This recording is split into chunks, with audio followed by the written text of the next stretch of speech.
નમસ્કાર ખેડૂત મિત્રો, શું કપાસમાં ખર્ચ વધે છે પણ ઉત્પાદન વધતું નથી? ખાતર નાખીએ, દવા કરીએ, પાણી આપીએ છતાં ઝીંડવા ઓછા અને જીવાતના પ્રમાણની અંદર વધારો જોવા મળે છે? તો મિત્રો, આજે આપણે જાણીશું કપાસની સંપૂર્ણ ઉન્નત વૈજ્ઞાનિક ખેતી કેવી રીતના કરવી, બીજથી લઈને ઉતારા સુધીની સફળ પ્રતિક્રિયા. મિત્રો નમસ્કાર, હું Sharad Mandani, BSc agriculture, MBA agri business management અને તમે જોઈ રહ્યા છો અમારી ચેનલ ટેકનિકલ ખેડૂતજી.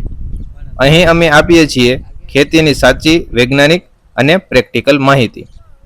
ખેડૂત મિત્રો, કપાસની ઉન્નત વૈજ્ઞાનિક ખેતીને આપણે ટોટલ 10 પાર્ટની અંદર ડિવિઝન કરેલું છે. ચાલો ચાલુ કરીએ વિડીયોને. પાર્ટ 1, જમીન અને હવામાન. ખેડૂત મિત્રો, કપાસ માટે મધ્યમ અને ભારે કાળી જમીન એ ઉત્તમ ગણવામાં આવે છે કે જેની pH રેન્જ 6.5 થી લઈને 8 સુધી હોવી જોઈએ. હવે હવામાનની જો વાત કરીએ તો કપાસના પાક માટે ગરમ અને સૂકું હવામાન એ અતિ ઉત્તમ ગણવામાં આવે છે. પાણી ભરાય તેવી જમીનમાં કપાસ ક્યારેય વાવવો જોઈએ નહીં. પાર્ટ નંબર 2, વાવણીનો યોગ્ય સમય. ખેડૂત મિત્રો, કપાસનું વાવેતર વહેલું વાવેતર, ચોમાસું વાવેતર અને મોડું વાવેતર એમ 3 પ્રકારે થઈ શકે છે. વહેલું વાવેતર કે જો ખેડૂત પાસે પાણીની સગવડ હોય તો 15 એપ્રિલથી લઈને 15 મે વચ્ચે કરી શકે છે. જો ખેડૂત વરસાદના પાણી ઉપર નભતો હોય તો ચોમાસું વાવેતર તરીકે 15 જૂનથી લઈને 15 જુલાઈ સુધી જે કપાસનું વાવેતર કરવામાં આવતું હોય છે. અને જો મોડો વરસાદ આવે તો જુલાઈના અંત સુધીમાં આપણે કપાસનું વાવેતર કરવું જોઈએ. જો જુલાઈના અંત સુધીમાં આપણે કપાસનું વાવેતર કરતા હોય તો ટૂંકા ગાળાની જાત છે એ સિલેક્ટ કરવામાં વધારે ફોકસ રાખવું જોઈએ. પાર્ટ નંબર 3, જાતની પસંદગી. હવે ખેડૂત મિત્રો, ઉચ્ચ ઉત્પાદન લેવા માટે યોગ્ય વેરાયટી પસંદ કરવી એ ખૂબ જ મહત્વપૂર્ણ છે. સૌરાષ્ટ્ર તેમજ અમરેલીના એરિયામાં જો આપણે બીટી કપાસ માટે જે નામચીન વેરાયટીની આપણે વાત કરીએ તો ક્રિસ્ટલ સીડનું 7576 અને સાગર લક્ષ્મી સીડનું મુગટ, અજીત સીડનું 5 અને 155, કાવેરી સીડનું ATM, જાદુ, આ બધી વેરાયટી છે એ સૌરાષ્ટ્ર એરિયાની અંદર ખૂબ સારું પરફોર્મન્સ આપે છે. હવે ખેડૂત મિત્રો, જ્યારે આપણે કપાસની જાત પસંદ કરતા હોઈએ ત્યારે ધ્યાનમાં રાખવા જેવા 4 મુદ્દા કે કપાસની જે જાત આપણે સિલેક્ટ કરીએ તે સુકારા સામે સહનશીલ હોવી જોઈએ. મુદ્દો નંબર 2, જે જાત સિલેક્ટ કરીએ તે ઈયળ સામે સહનશીલ હોવી જોઈએ. મુદ્દો નંબર 3, જે જાત તમે સિલેક્ટ કરો તેની જે ફળ ધારણ ક્ષમતા વધારે માત્રામાં હોવી જોઈએ. અને લાસ્ટ અને ખૂબ જ મહત્વનું કે જે જાત તમે સિલેક્ટ કરો તેની ઝીંડવાનું જે વજન છે એ ખૂબ મોટી માત્રાની અંદર હોવું જોઈએ.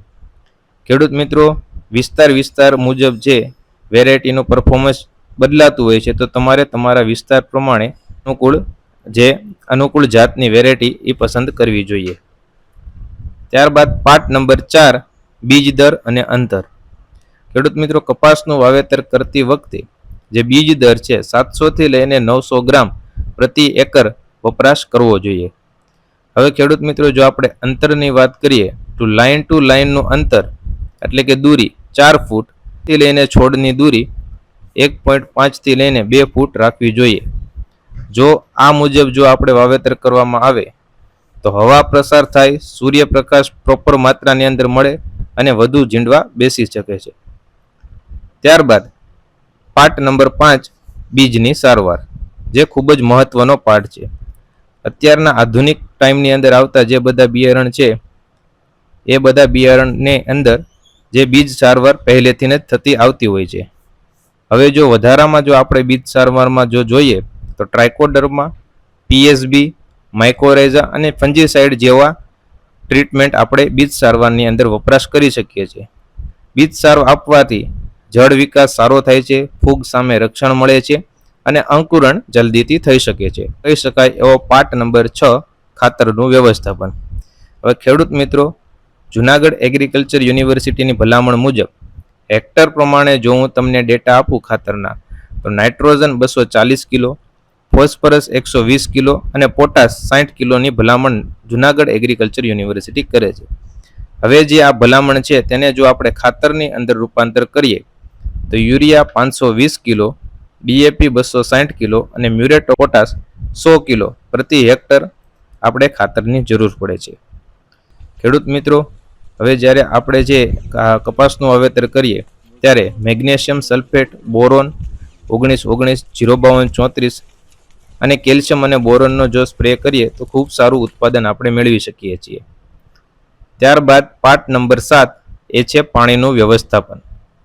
કપાસમાં વધારે પાણી એટલે વધારે નુકસાન.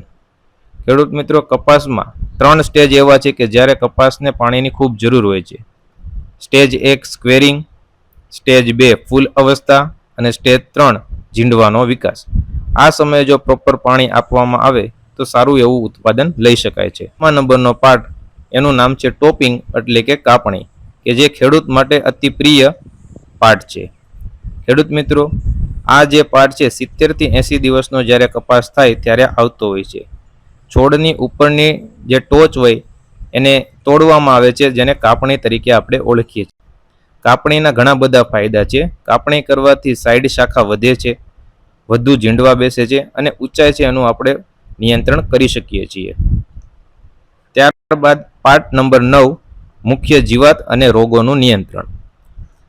કપાસની અંદર આવતી મુખ્ય 4 જીવાત કે જેની અંદર સૌથી પહેલા આવે છે સફેદ માખી, ત્યારબાદ થ્રિપ્સ, લીલા તડતડિયા અને ગુલાબી ઈયળનો સમાવેશ થાય છે. ઇન્ટિગ્રેટેડ પેસ્ટ મેનેજમેન્ટ સિસ્ટમ અપનાવીને આપણે આ મુખ્ય જીવાતો છે એને કંટ્રોલ કરી શકીએ છીએ, જેમ કે ફેરોમેન ટ્રેપ, સંતુલિત ખાતર, સમયસર દવા. પાર્ટ નંબર 10 જેનું નામ છે મુખ્ય રોગો. કપાસની અંદર આવતો મુખ્ય રોગ એટલે કે સુકારો, જેને આપણે ઇંગ્લિશમાં વિલ્ટિંગ તરીકે ઓળખીએ છીએ. કપાસની અંદર વધારે પાણી ભરાવાના લીધે આ રોગ આવતો હોય. વધુ યુરિયા અને વધુ પાણી આપે એટલે છોડ જંગલ જેવો અને ઝૂંડવા ઓછા બેસે છે. પ્રોપર પ્રમાણમાં બેલેન્સ ખાતર અને જો PGR વાપરવામાં આવે તો સારામાં સારી રીતના કપાસની અંદર છે એ વૃદ્ધિનું નિયંત્રણ કરી શકાય છે અને સારામાં સારું કપાસની અંદર ઉત્પાદન લઈ શકીએ છીએ. જો તમે વૈજ્ઞાનિક ખેતી અપનાવશો તો ઓછા ખર્ચે વધુ ઉત્પાદન મેળવી શકશો. જો તમને આ વિડીયો ગમ્યો હોય તો વિડીયોને લાઈક કરો, તમારા મિત્રોને શેર કરો અને સબસ્ક્રાઇબ કરવાનું ભૂલશો નહીં. નમસ્કાર, અસ્તુ, જય જવાન, જય કિસાન.